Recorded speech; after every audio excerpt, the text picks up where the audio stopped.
So I'll set the scene for you a little bit here. About an hour ago, I pressed the publish button on the Why I Want video that we just made for Logan Cooley. It was uploaded, it was published, and then I sat back. I laid back in my computer chair and I was like, you know what, I want to make a Canucks video next.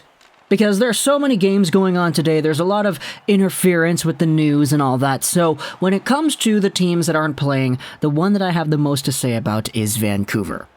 But what in the world are we going to talk about with Vancouver? Are we going to talk about any trades? Is it a Miller trade that we want to make a video about? Is it the playoffs that we want to talk about? Is it the resurgence of Elias Pettersson? Is it the goaltending? Is it the standings? What can we talk about? Because you know what, with this team, you don't even really need anything to happen, quote unquote, in order for you to have something to talk about. So, Vancouver. Let's have a conversation about the Vancouver Canucks. I want to talk to you about this team, because when it comes to the record, the Vancouver Canucks right now are a pretty meh 17, 18, and 3, so they are technically below 500 with 37 points in 38 games played. You take a look at the NHL standings, they are 1 point behind the Edvinsson Oilers, 3 behind the Flames, and the Flames have 4 fewer games. And then you have the California and Nevada teams all up there in 1st, 2nd, 3rd, and 4th with 48 to 42 points respectively. Now, granted, all the California and Nevada teams have played the same amount of games as the Canucks or more. So there is a little bit more of an equalization there. The Canucks are still a pretty sizable amount of points back. And this road trip hasn't really been great in fixing those woes, because as we know, Bruce Boudreau taking over the helm of this Canucks coaching staff, 8 wins in a row, was fantastic. They won so many games, pushing themselves back into being, at the very least, in the race.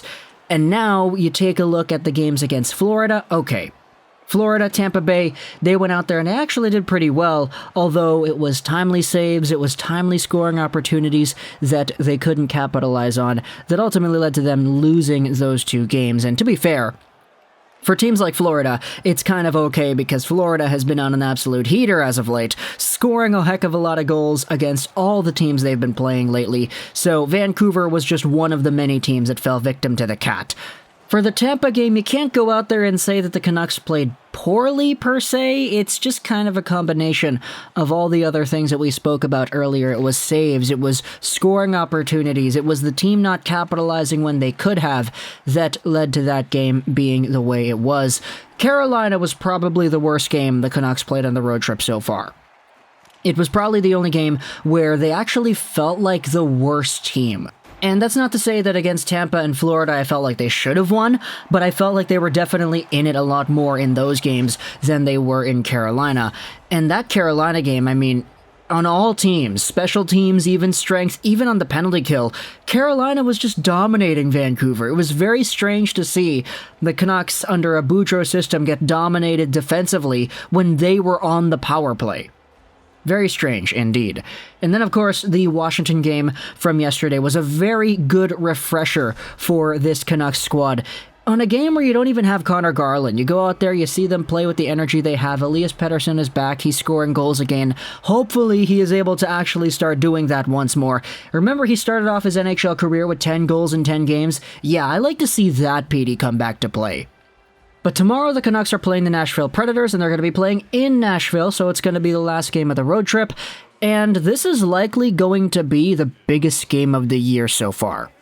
I mean, the Canucks haven't really had too many games where the stakes were all too high. I guess the LA 4-0 Bruce Boudreau debut game was a big one as well, but this one, in terms of the standings, is probably going to be one of the most important games because it's going to define the road trip. This game tomorrow against Nashville is going to be the difference between a 1-4 road trip or a 2-3 road trip, which is a lot more feasible and, considering the competition, is a lot more, I would guess, admirable than what the alternative could have been. Like, of course, you would have wanted the team to go 5-0-0 against these teams, but realistically, it's like, come on, you're not going to go 5-0-0 against a group that contains a lot of the top teams in the NHL. Nashville just happens to be also one of those top teams in the NHL. They're currently second in the Central, tied with Colorado, but with more games played, so the Avalanche have the tiebreaker, and Vancouver, we're going to be facing off against these guys tomorrow. Now, full disclosure, the game starts at 5 p.m. PST, which means it'll likely end around 7:30. Normally, we make our post-game videos about 45 minutes-ish after the game ends, so normally, if we're following my own timeline, I would probably upload the post-game video at about 8:15. The problem is it's a Tuesday tomorrow, which means I have practice that starts at 7:15-ish, 7:30, and so I don't really know what we're gonna do for tomorrow's Vancouver Canucks game video thing. Like, do I want to go out there and make a video later in the day at 9-ish when I get home and upload it at about 9:45 or 10? Or do I want to go out there and just skip the video entirely? We've skipped videos and games before. I've done that. Like, when I'm out on trips, I don't make videos on the games because I'm not there to record. So, for tomorrow, I'm not really too sure what the plan is going to be. If practice is still going on, I'll probably go because I think it's more beneficial for me to go out there and get my body moving rather than sitting down in my computer chair all day, as I normally do. But when it comes to just the way this is shaping up, like, it's pretty wild, is it not? About a month and a half ago, we had ourselves a Canucks team that was so down in the dumps that everybody was projecting Shane Wright or a first overall pick or whatever, because this team was Benning's all-in roster. It was the, okay, we'll trade away Beagle and Roussel and Eriksson for OEL, who is expensive, but at least he's okay. Is he worth the contract? No, but at least he's better than Jordy Ben or whoever the heck else you want to say we had last year. And it's kind of funny because even under the new system, like, you could definitely see that the team that Benning built is not an amazing top-of-the-line team, right? This team playing against Florida and Tampa Bay kind of got shown to them what it means to be one of the best teams in the league. Sure, the Canucks had chances and they had opportunities to tie it and they could have had bigger saves from Demko here and there, but this road trip so far has shown off to the Canucks that the difference between the pretenders and the contenders is real. That contenders, teams at the top of the NHL, teams that could very well win their conferences, these teams know how to convert, and these teams know how to make best with their chances. Vancouver, they're not quite there yet to be one of the best teams. Yes, I know they won 8 in a row under Boudreau, but still, teams get hot and they win games. It's just when the Canucks are playing off against the best teams in the league, this is where you start to see their identity coming through. And I know this is a pretty negative thing to say about this team, especially for the team that I cheer for, but I'll counter that with a positive. At the very least, you see the games the Canucks are losing, they definitely don't look completely out of it, like they did under Travis Green.